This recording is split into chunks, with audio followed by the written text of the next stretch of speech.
The tallow told her before her own hands could. 3 of the 4 little dishes she had set along the walls at nightfall had gone hard and white by the deepest hour of the freeze, and the one that still held soft sat at the head of her father's cot, where she had spent the whole winter making sure it would. She sat on the packed earth floor with her back against the thick inner wall, close enough to her father's cot to keep 2 fingers laid against the side of his throat, and she watched that last soft dish by the low fire the way another woman might have watched a clock. Halvor Skow was 66 years old. Not so long before, the lung fever had come near to taking him, and it had left him thin and papery and easy to lose. Tonight his breath had begun to catch and rasp at the top of every pull, as though the air had grown edges while she was not looking. An hour before, he had still been talking, low and cross, the way a sick man talks when he is still a man. Now he only breathed and listened to himself breathe, and she would have given a good deal to have him cross with her again. Outside, the cold was making a sound she had never once heard cold make. The wind had fallen at dusk, which she already knew to be the worst sign there was, and what was left was the sound of the ground itself going hard, a slow, deep, splitting report out on the frozen table, first close by and then a half-mile off, as the water the warm rain had left in the earth 2 days before froze and cracked the land open like green wood under a maul. Between the reports there was a silence so complete it seemed to have a weight to it, pressing on the little house.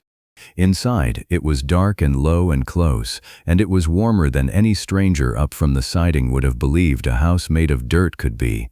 It was cold, yes, but the cold in here had a floor under it. It sank down only so far and then stopped, held there by near 30 inches of packed earth on every side, and it never found the bright thin edge that was out walking the table tonight, hunting for anything with plank walls. The 4 dishes stood where she had placed them, one at the head of her father's cot, one against the north wall, one by the door, one on the sill of the one deep little window. It was the only thermometer a widow with no money kept. The dish by the door had gone to a white cake an hour since.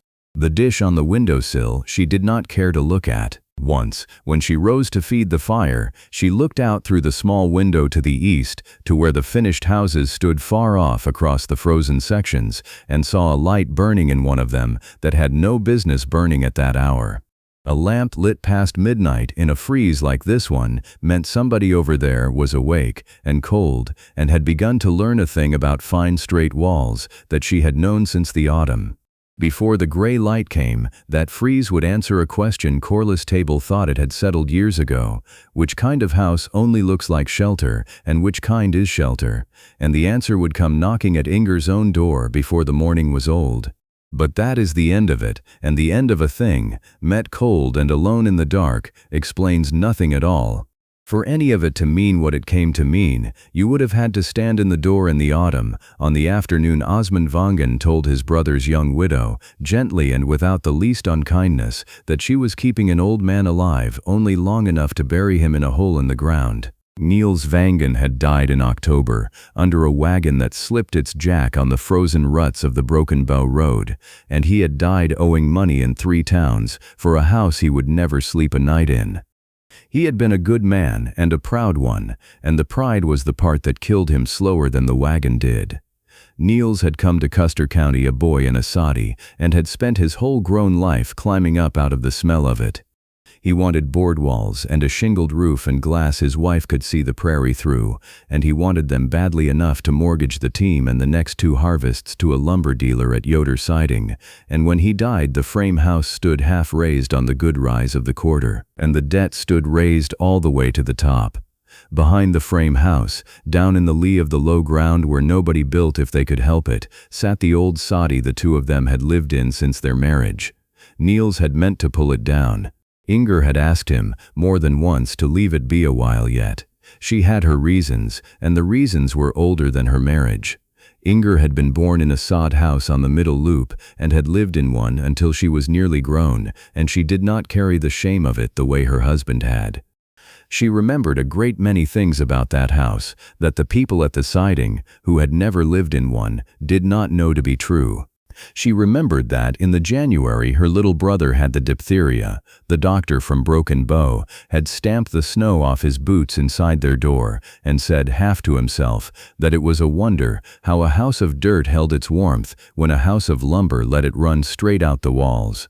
She had been 7 years old, and she had never forgotten it, because it was the first time she understood that a thing the whole town pitied you for might in fact be the thing keeping you alive. Osmund Vangen did not remember any of that, or did not choose to. Osmund was Nils's elder brother, and he had climbed higher and faster, and had a 2-story frame house of his own on the section road, with a parlor organ in it, and he was not, whatever came later, a cruel man. He was a frightened one, in the particular way of a man who has clawed up out of poverty and cannot stop feeling it reaching for his heels.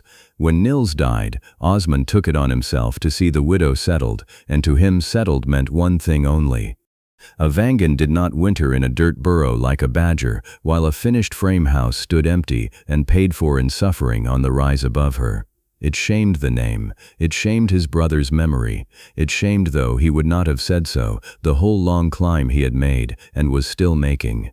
He came out to Corliss' table on a bright cold afternoon at the end of that autumn, and he stood in the low doorway of the soddy, turning his hat slowly round in both hands, looking at the earth walls, and the old man coughing on the cot in the corner, and he told Inger, gently, that she could not keep her father in a place like this. He said the words a person says. He said the frame house could be closed in before the hard weather, with a little help from him and 2 of his hired men, that the debt could wait, that family was family.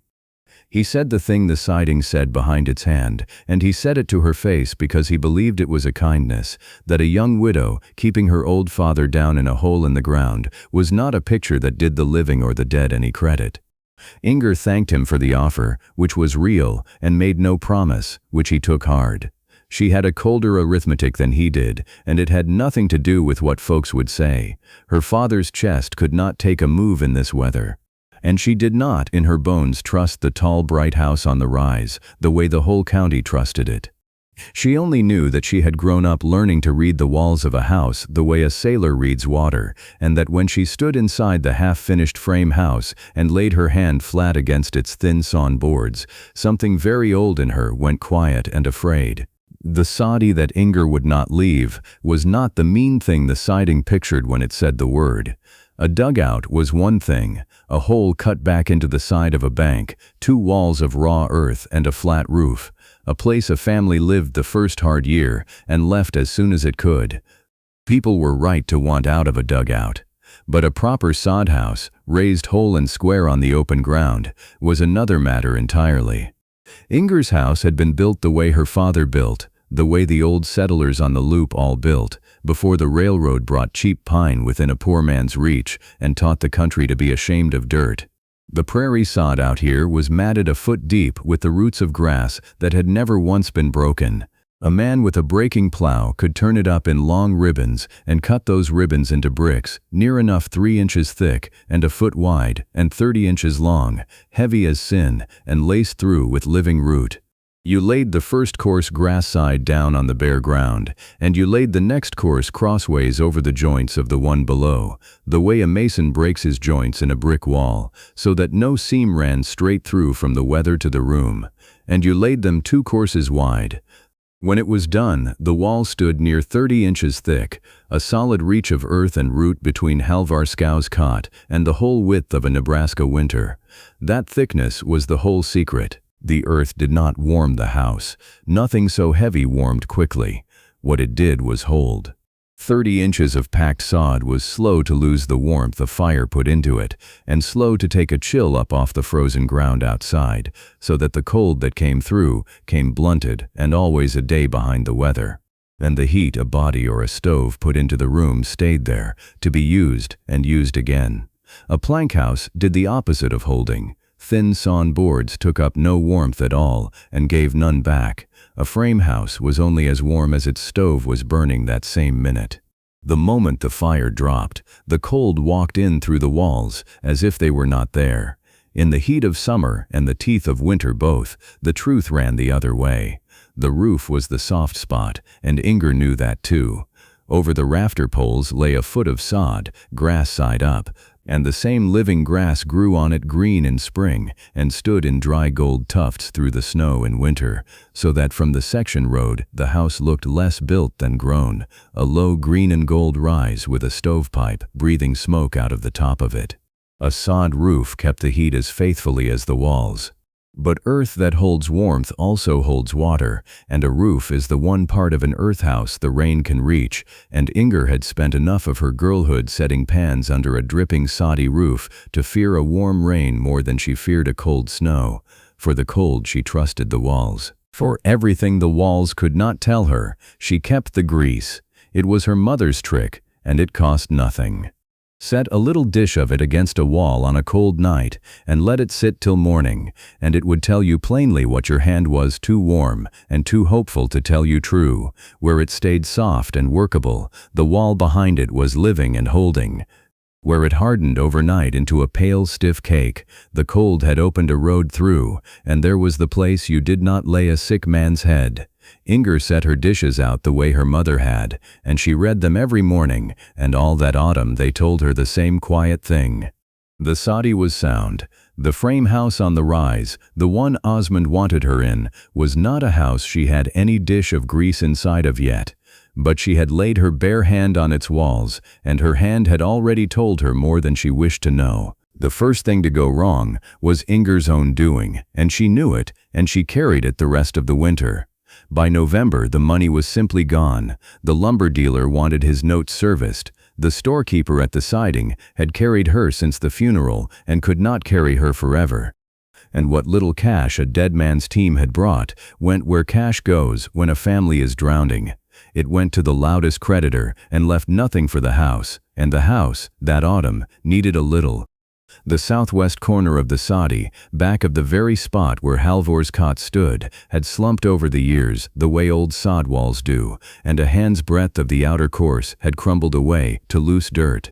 It wanted patching before the hard weather, and patching a sod wall cost nothing but sod and labor, and Inger had both, and so she did it herself, and she did it too late and too fast. That was the error.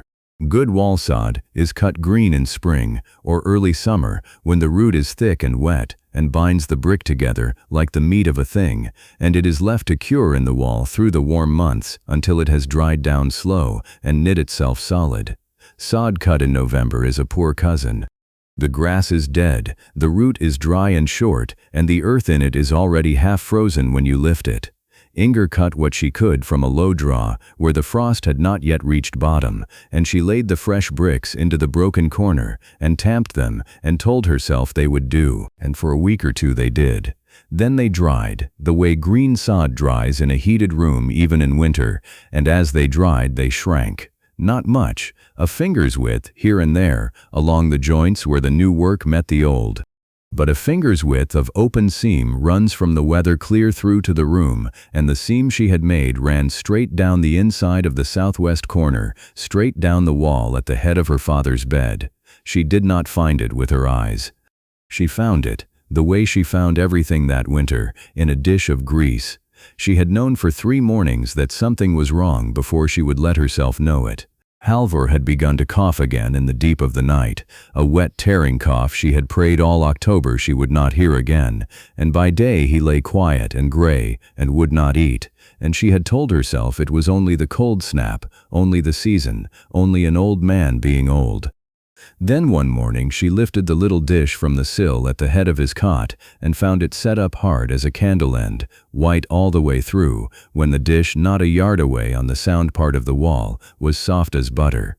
She knelt there a long moment with the cold dish in her hand and knew then that all 3 of those nights, while she slept a few feet off, a thin blade of outside air had been laid across her father's chest like something with a purpose. The fixing of it was worse than the finding. She could not leave the seam, and she could not patch it warm and dry the way it ought to be patched, because it was December now, and there was no green sod anywhere in Custer County to be had. So she went out in the worst of a gray afternoon, with a spade and a hatchet, to the one place she knew the frost might not have driven all the way down, the muck at the bottom of the draw, under the snow, where a seep kept the ground soft a while longer than the table above. She dug the frozen crust off with the hatchet and cut what unfrozen sod she could reach with her bare hands half the time. She carried the wet bricks up to the house against her body to keep them from freezing before she could set them, and she chinked the seam from the inside with the fresh sod, and a paste of clay and ash worked in her fingers, and she tamped it tight, and it held. But she paid for it with a cough of her own that lived in her chest for a fortnight after. The second trouble came out of a warm sky, which is a thing the plains do to people who have started to feel safe. It was the middle of January when the wind swung around into the south, and the cold broke. It broke hard and sudden, the way it does out there, 3 days of gray soft air, and a fog lying in the draws, and the snow going to slush, and then to standing water in every low place, and at last a slow warm rain that fell through a whole day and a night without stopping. Down at the siding, the men stood in the store doorway in their shirt sleeves and called it a false spring, and were glad of it. Inger was not glad. She knew what a warm rain did to a sod roof, and she lay awake through the first night of it, listening to the change come into the house over her head. A sod roof sheds a snow and turns a light rain well enough, for the grass mats the earth, and the earth swells tight. But a full day and night of warm rain is more than any roof of dirt was meant to take. The earth up there drank until it could drink no more, and then it began to weep. First a darkening of the underside of the sod between the poles, spreading like a bruise, then a slow steady dripping, a dirty brown rain of its own, falling into the room. It fell, of course, worst of all across her father's cot. She woke to it in the black middle of the night, the drip landing on the blanket over the old man's chest, and the blanket already soaked through and cold, and Halvor lying in it too weak and too far gone in his fever sleep to so much as turn his face away from the water coming down on it. The fire was worse than low. A finger of mud had run down the wall and along the floor and reached the hearthstones, and the near edge of the fire was a black wet smoke, and the room was going cold around the drowning of it. Then she did what the winter had been schooling her to do, which was to stop feeling the house and start reading it. She could not stop the roof, no one could, till the rain stopped and a freeze came to lock it. What she could do was find the one dry span left and get her father under it. She went along the walls and the poles with the low lamp and her dishes of grease and her flat bare hand, and she read the roof the way she read the walls. Here the sod ran thin over a pole and wept, there a deeper span held dry, and she found the driest stretch, over against the sound east wall where the grease still lay soft, and there she dragged the cot, an inch at a heave, her father crying out weakly at the moving of him. She got him dry, she banked the smothered fire back from the mud and coaxed it up again out of almost nothing, and then she went up onto the streaming roof in the rain and the dark with a spade, and she cut a shallow channel across the sodden earth to lead the water off to the low eave and away, and she heaped and slapped fresh mud into a steeper pitch over the driest span so the next of it would run and not sit, and she came down near frozen through and did not sleep at all. It was the following forenoon, with the rain just stopping, and the whole soddy hung with drying mud, and the old man wrung out and hollow-eyed on his moved cot, that Osmund Vangen rode up out of the fog to see how his brother's widow had weathered the thaw. He ducked in at the low door and stood dripping in the ruined-looking little room, and looked at the mud on the walls, and the water standing on the floor, and the sick old man breathing badly in the corner, and he did not say a cruel word. He did not need to. He only took his hat off, and looked at it all, and looked at Inger, and asked her, very quietly, how much more of this she thought Halvor Skow had left in him. Then he told her the frame house on the rise had a tight sawn roof that had not let a drop of that rain inside, and that it was standing empty not 2 furlongs off, and he asked her, as a brother asks, what in God's name she thought she was proving. The hard part of that morning was that Osmund had the right of it about the roof, and Inger knew he did, and for the better part of an hour she very nearly gave him what he wanted. She was tired in a way that had gone down past her body into whatever it is that makes a person go on. Her father was failing in front of her. Her hands were split open across the knuckles from the frozen draw, and here stood a man who was not her enemy. That was the thing she made herself remember, then and later. A man who had buried his own brother in the fall, and who was standing in her wet, ruined house in real distress, offering her a tight, dry roof, and warm help, and the good opinion of the county, asking nothing but that she stop being stubborn, and let herself be saved. There was love in it, of a clumsy, fearful kind. He had knelt by Halvor's cot before he left off arguing, and had spoken to the old man low and gentle, and had tucked the dried blanket up under his chin with his own 2 hands, and had turned away quick so Inger would not see his face. He wanted them out of the dirt because he could not bear to watch them in it, but she had laid her hand on the walls of the frame house, and he had not. It was an argument she could not make, because everything she knew in her hands, and her childhood, and her bones, and none of it would go into the kind of words a prosperous man respects. She could not tell Osmund Vangen that a tight roof is not the same thing as a warm house. She could not tell him that his brother had built a beautiful box that would keep the rain off a man and let the cold kill him anyway, because Osmund heard sawn lumber and glass and a shingled roof, and his whole climbing heart said safe. So she did not try. She thanked him, again, for help that was real, and she told him she would move her father when her father was strong enough to be moved, and not before, which was true, and which was also not the reason, and Osmund rode off into the lifting fog, angrier and more frightened than he had come, because he could hear that she was refusing him, and he could not hear why. The false spring held for 2 more days, and in the soft of it she moved her father's cot back to its old place near the fire, glad to have the dripping done with. And on the evening of the 2nd day, Inger stood in the door of the soddy at dusk and felt the wind swing. She felt it before she understood it, a shift in the air against the wet side of her face, the south gone dead, and a first hard breath coming down out of the northwest, dry and clean and mean as a knife drawn over a stone. To the northwest, the sky above the flat rim of the world had turned a color she had no comfortable name for, a low, hard steel blue band lying under the last of the light, and it was coming on fast, faster than weather had any right to move. And everywhere around her, on every roof and in every wall, and standing in every wagon rut and hoofprint across the length of Corliss table, lay the water of 3 warm days, soaked deep into every board and every furrow, waiting. She stood there and did the sum, and the sum was very simple and very bad. A killing cold was about to come straight down on a country that was wet to the bone. And when a cold like the one in that steel blue band takes hold of a soaked-through country in the space of a single night, it does not come like winter, it comes like a blow. Every drop of that gentle false spring water was about to turn to iron.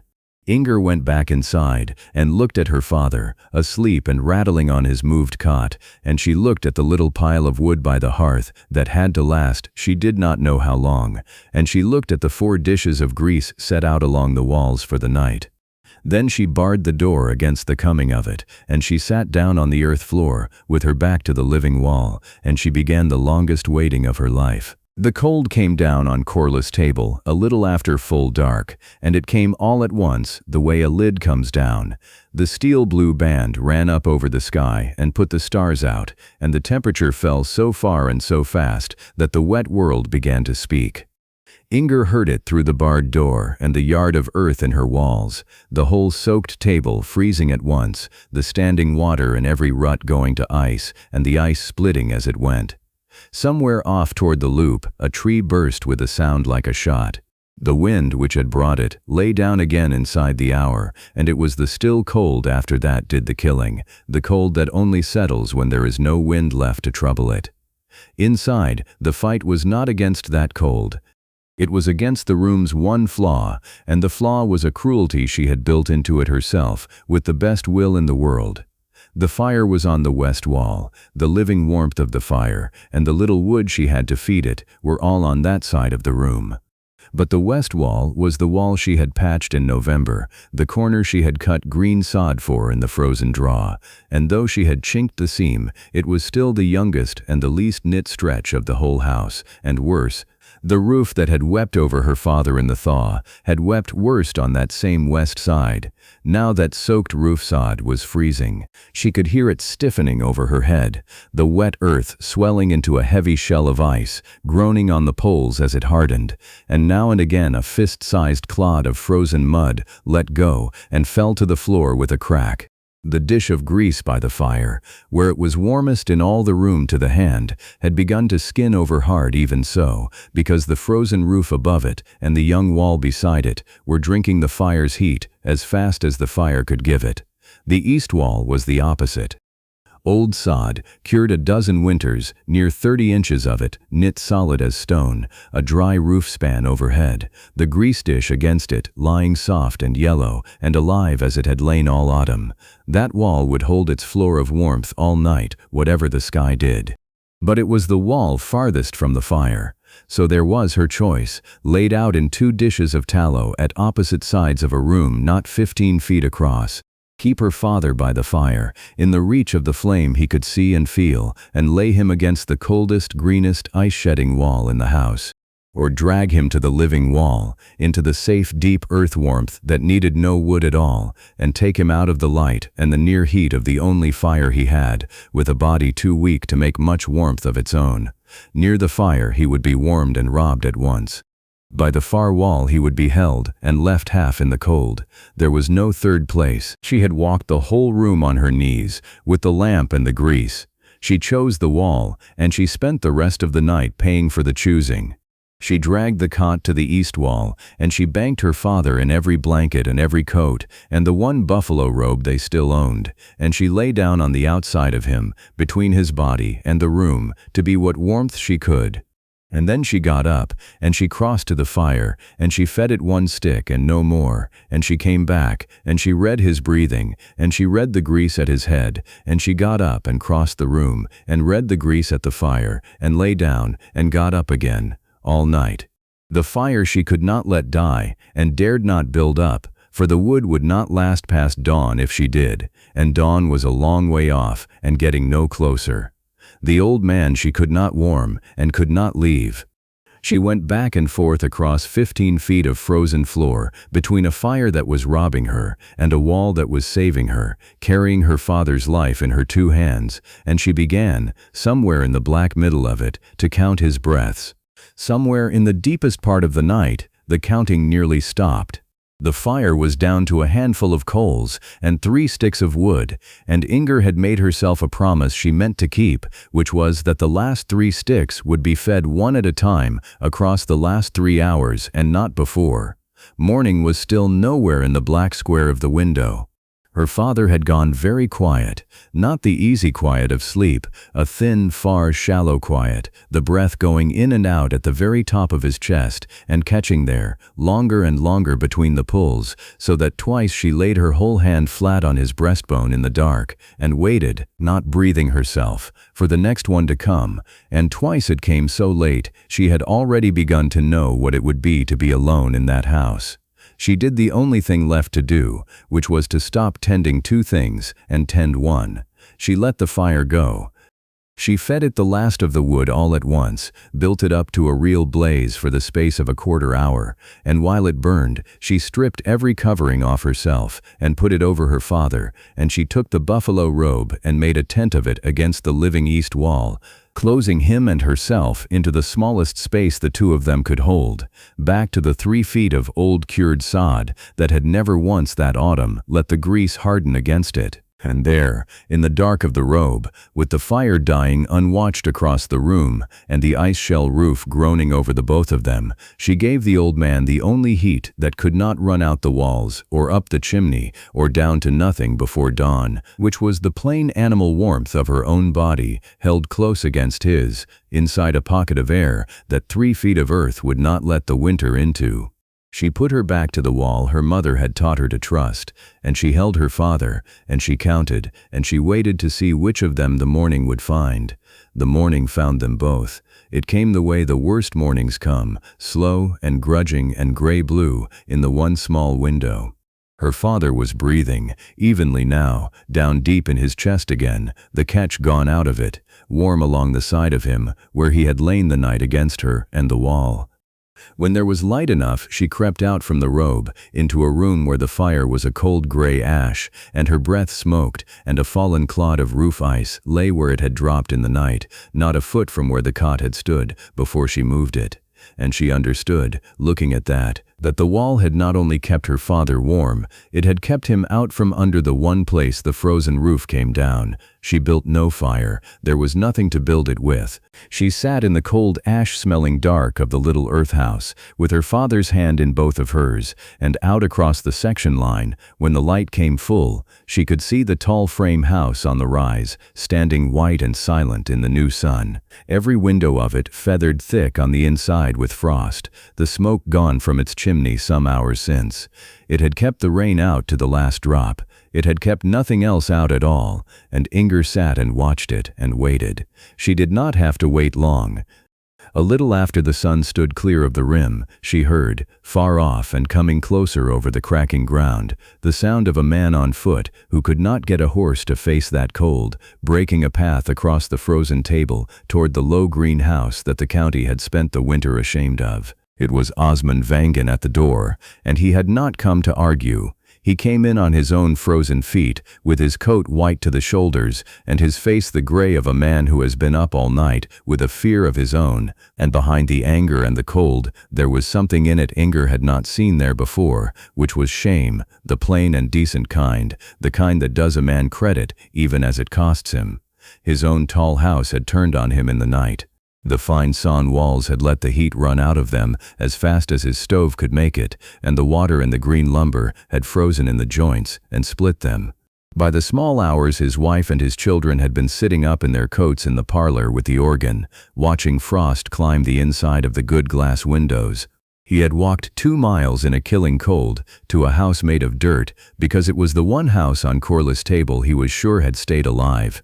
He stood in the low doorway and looked at the old man breathing easy under the robe against the east wall, and he looked at the cold dead hearth, and he saw that his brother's widow had brought Halvor Skow through that night, with no fire at all, on nothing but 3 feet of earth and the sense to trust it. He did not make a speech. That was the mercy of him, in the end. He only took off his hat in the doorway of the dirt house he had been ashamed of, the way a man takes off his hat going into a church or standing at a grave, and he asked Inger, in a voice gone rough, whether there was room by her wall for a few more out of the cold, and she told him there was. There was always room, against a wall like that, for anyone willing to come in out of the weather and stop minding the smell of the earth. He brought his family down to the soddy that morning, and they stayed the 3 days it took the cold to break, 8 people and an old man in one low earth room, warm. He never once, in the years after, spoke of the frame house on the rise as anything but a mistake his brother had made out of love. And in the spring, when the frost went out of the ground and the new grass root came up thick and green and wet in the long grass draws, Osmund Vangen hitched his own team to a breaking plow and drove out to Corliss table without being asked, and he turned up the first long ribbon of fresh sod himself, and the 2 of them began to cut and lay the bricks for a proper new house for Inger and her father. Sod, near 30 inches thick, grass side down, the joints broken all the way up, exactly as the old settlers on the Loup had always built, and exactly as the county had spent a winter certain that no one with any pride would ever build again. Halvor Skow lived 4 more years in that house, and died in it warm, in his sleep, in the coldest week of a hard January, in a room where the grease never once set up against the wall by his bed. The people at the siding went on calling it a soddy, and went on meaning something small by the word. But the ones who had come down out of the cold that morning and sat 3 days against that east wall never said it quite the same way again. They had felt for themselves what the poor had always known, that the earth a man is ashamed to live in is the same earth that keeps him, long after the fine straight walls he built to be proud of have let the winter walk through them and gone cold.